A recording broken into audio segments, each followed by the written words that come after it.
Notice, and we are starting just a couple minutes early, but hopefully we won't keep you very long. We have come to an agreement on how to move forward as far as the budget is concerned. We're still finalizing all the details, but our plan is to vote the conference report on Thursday and Friday.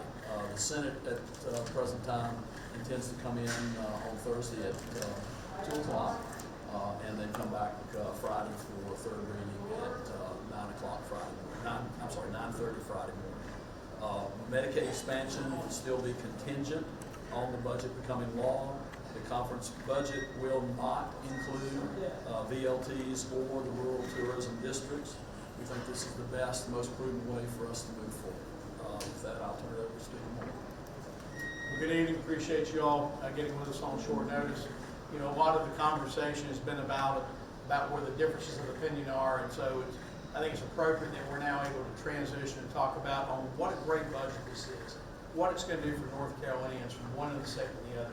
The absolutely record investment in rural infrastructure, water, sewer, education, doing so much to get resources to parts of our state that are having a hard time right now.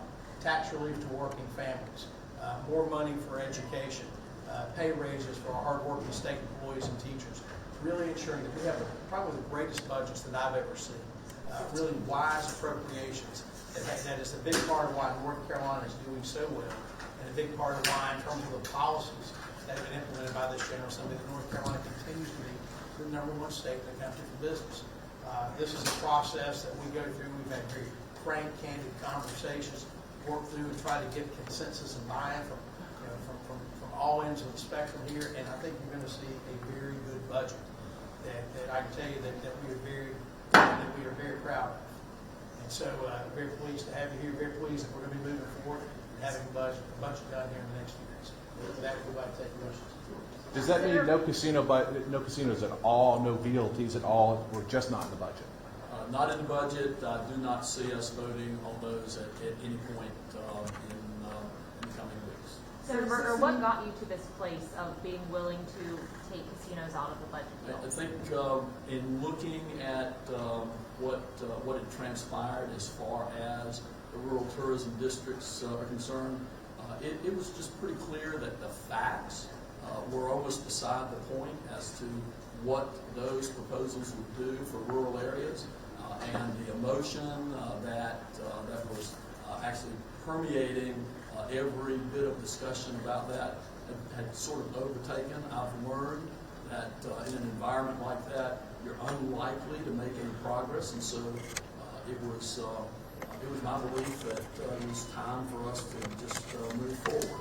I would say that I just have some real concerns about folks who have, on other occasions, been very supportive of gaming, whether it's gaming for sports betting, whether it's a lottery, whether it's VLTs. Remember, the governor had VLTs in his budget proposal.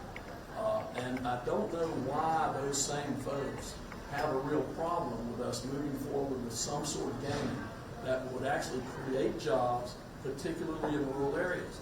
There's a whole lot of talk about we need to help rural North Carolina.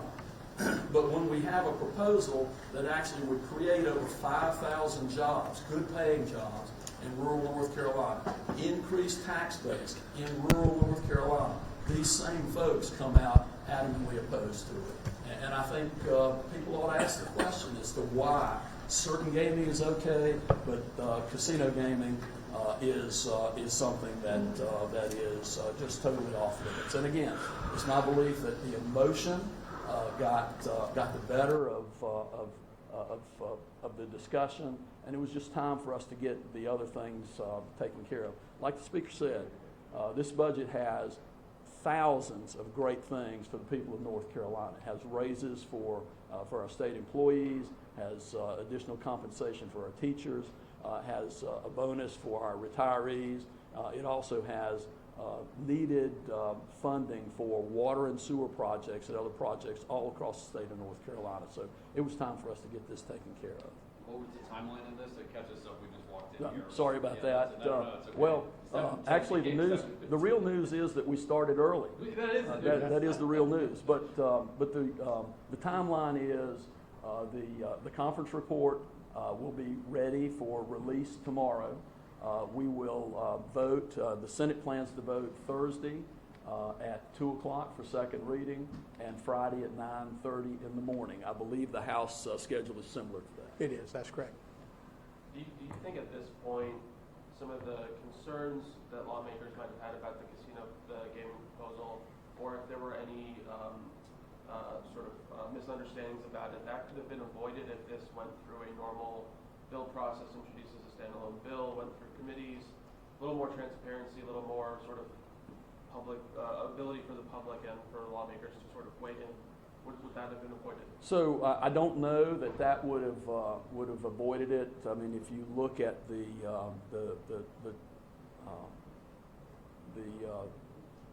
sports betting bill and how it took multiple sessions to try to move that forward, I do think that the important thing was and is to have public discussion.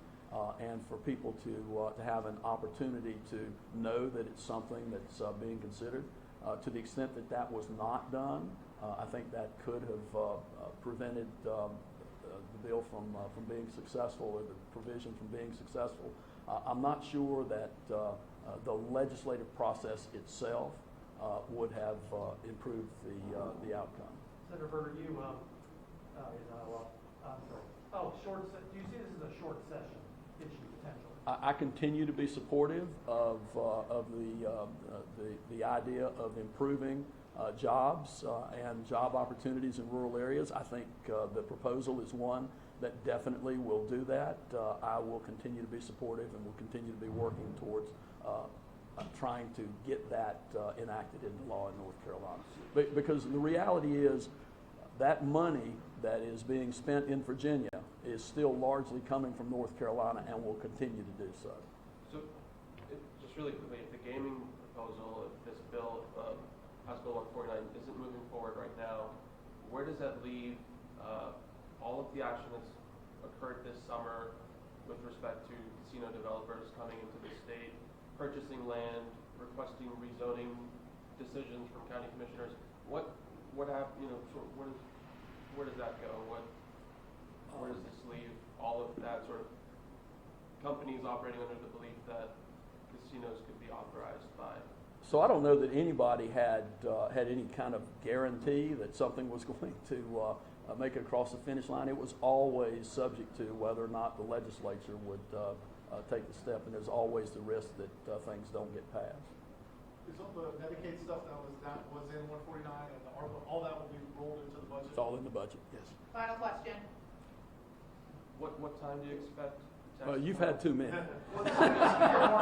No offense. I assume the gambling just didn't have the support in your caucus. Is that the bottom line? You know, not going to get into the conversations of within caucus, but clearly there were differences of opinion, and at the end of the day, we felt like this issue and no one single issue should hold up a budget. So collectively, it was determined to go ahead and move forward with the budget, because there are just so many things that this is a process in terms of the budget that where there are differences of opinion within the chambers, between the chambers, among the parties and so forth, and so many things have been resolved in terms of funding priorities and revenue package, and so much time has been put into this budget, both on the Senate side and on the House side, and I think that what you've seen is the deliberative process working. It sometimes is a tough process, but it shows that democracy works, that the elected leaders in the legislative process go through and things get worked out, and we're going to have a budget. And again, I think that's why I kind of want to bring it back from all these side issues to where we are in a budget, where we are balanced. You look at where the federal government is; they're upside down. They're taxing too much. They're in a hole. We're mortgaging our kids' future to China, and you compare that to North Carolina, where we have a budget that's balanced, where we come in above expectations even when we cut taxes, and we continue year after year by making wise and sound fiscal policies to have a state that is well run and is attracting folks to move here, business to locate here, and jobs to continue to grow.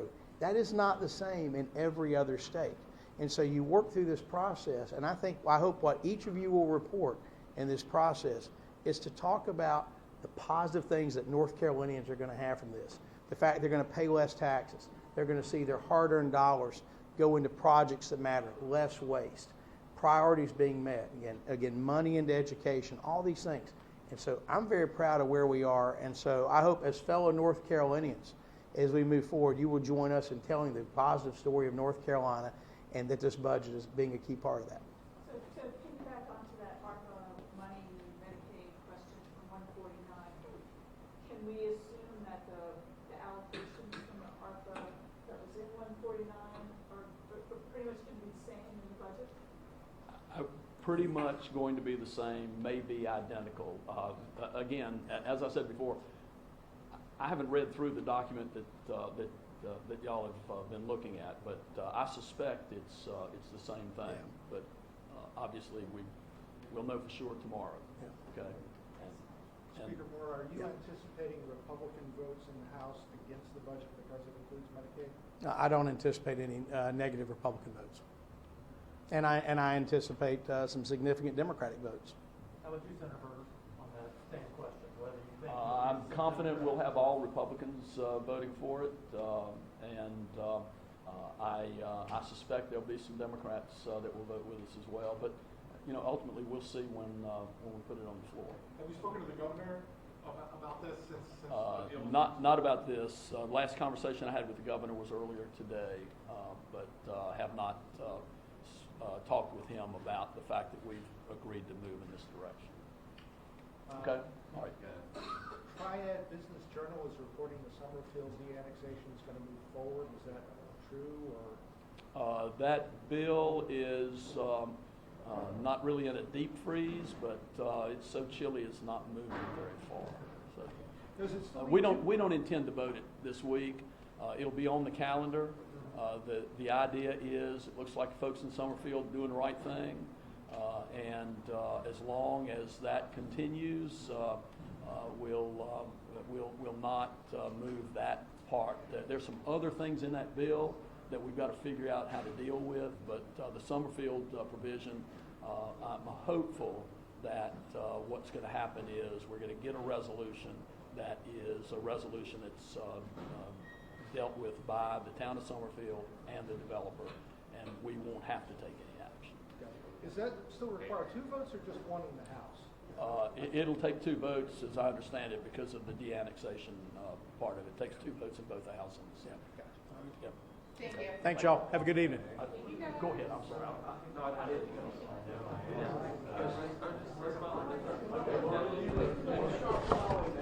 I appreciate you taking the question.